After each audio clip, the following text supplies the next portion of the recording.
আজকে মাসের 31 তারিখ। আজকে আমি নতুন বাসায় উঠব, সেই জন্য পুরান বাসাতে থেকে সব মাল গুছগাছ করে একদম নিয়ে যাব নতুন বাসাতে। সেই জন্য আপনাদের সাথে ব্লগটি আমি শেয়ার করতেছি। তো আমার সম্পূর্ণ ব্লগটি আপনারা দেখলে বুঝতে পারবেন কীরকমভাবে আমি মালগুলো প্যাকেট করতেছি। আর আমার সাথে কে কে আছেন, আসসালামু আলাইকুম, সবাই কেমন আছেন? তো আলহামদুলিল্লাহ, আমি আজকে মাসের 31 তারিখে নতুন বাসায় উঠবো, সেই জন্য তো আগে ফ্রিজ থেকে রান্নার জন্য মাছ বের করে নিয়েছি। তো মাছগুলো পানি দিয়ে ভিজিয়ে রাখতেছি যাতে আইসগুলো গলে যায়।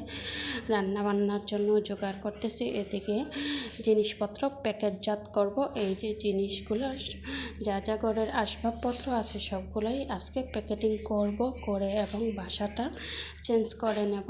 এই যে দেখতে পাচ্ছেন মালগুলো এখানে রেখেছি, এগুলো এখন এই যে আমার আম্মু এসেছেন আমাকে বাসা পাল্টানোর জন্য, হেল্প করার জন্য আমার আম্মুকে নিয়ে এসেছি। তো আম্মু সবজিগুলা কেটে দিচ্ছেন যাতে খুব তাড়াতাড়ি রান্নাটা আগে শেষ করে নিতে পারি, সেই জন্য। তো আমি এখন মালগুলো গুছিয়ে ফেলবো, সবগুলো একটা ঝুড়িতে ভরে নেব। কাছের যেগুলো আছে, কাছের মালগুলো সবগুলো একটা ঝুড়িতে এই যে ভরে নিচ্ছি আমি, যাতে খুব তাড়াতাড়ি হয়ে যায় গুছানো। তো আমার আম্মু কিছু হেল্প করতেছেন আমার সাথে।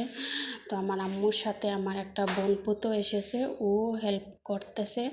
তারপরে আরও আছে আমার হাজব্যান্ড, আমার দেবর, অনেকেই আছে আমাদের বাসা চেঞ্জ করার জন্য, অনেকেই আসছে হেল্প করার জন্য।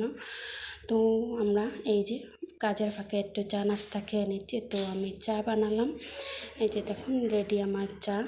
তো চায়ের সাথে বিস্কিট নিলাম। তো রান্নাতে চলে আসলাম, বিসমিল্লাহির রহমানির রহিম। তো আমি সর্বপ্রথমে মাছের ডিমগুলা রান্না করব। মাছের ডিম খেতে আমার কিন্তু খুবই ভালো লাগে, এটা আমার খুবই একটা প্রিয় খাবার। তো মশলাটা আগে ভালোভাবে আমি কষিয়ে নিচ্ছি। তো ডিমগুলো এর মধ্যে দিয়ে দিলাম, দিয়ে ভালোভাবে ভাজা ভাজা করে আমি রান্না করব, একদম শুকনা।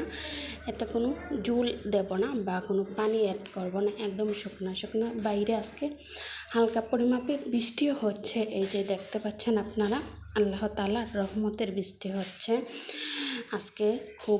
খুব না, অল্প সাধারণই বৃষ্টি হচ্ছে, ভালোই লাগতেছে। বৃষ্টির মধ্যে বাসা চেঞ্জ করতেছি, রান্না বান্না করতেছি, সব মিলিয়ে আলহামদুলিল্লাহ। যাক, আল্লাহ তাআলা যাই করেন সম্পূর্ণ কিছুই মানুষের মঙ্গলের জন্য করেন।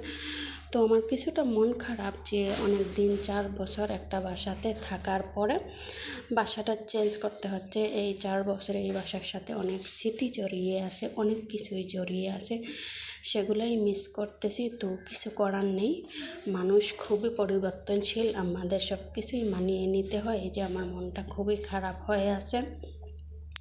তো প্রায় আমার ডিমটা ভাজা ভাজা করে নিচ্ছি যাতে খুবই টেস্টি হয়, এবং আজকে অনেক গেস্টও আছে বাসায়, যাতে সবাই মিলেই একসাথে দুপুরে আমরা খাওয়া দাওয়া করতে পারি।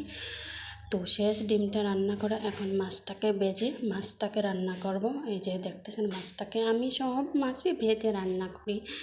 এই যে এখন তরকারিটা কষাবো, আলু দিয়ে মাছ দিয়ে রান্না করব। তো মশলাটা কষিয়ে আলুটা দিয়ে দিলাম, আলু দিয়ে রান্না করলে একটু আলু ঝোল দিয়ে দিলাম, দিয়ে তারপরে এই যে এখন মাছগুলো আমি দিয়ে দেবো এর মধ্যে। যে মাছগুলো দিয়ে দিলাম, ভেজে রাখা আগের মাছগুলো যেগুলো আমি ভেজে রেখেছিলাম সেগুলো দিয়ে দিচ্ছি একে একে। এই যে দেখতে পাচ্ছেন আপনারা, আসলে আলু দিয়ে মাছ রান্না করলে অনেকই টেস্টি হয়। এই যে দেখুন আমার তরকারিটা কীরকম হয়েছে, আমার তরকারিটা কালার অনেক সুন্দর এসেছে, কারণ মাছটা ভেজে দিছি। তাহলে আমার আজকের ব্লগ এই পর্যন্তই সবাই। তো সেই সাথে পুরান বাসা থেকে বিদায় নিচ্ছি, আবার দেখা হবে নতুন বাসাতে নতুন ব্লগ নিয়ে। সেই পর্যন্ত সবাই ভালো থাকবেন, সুস্থ থাকবেন, সুন্দর থাকবেন। সবাইকে আবার আসসালামু আলাইকুম।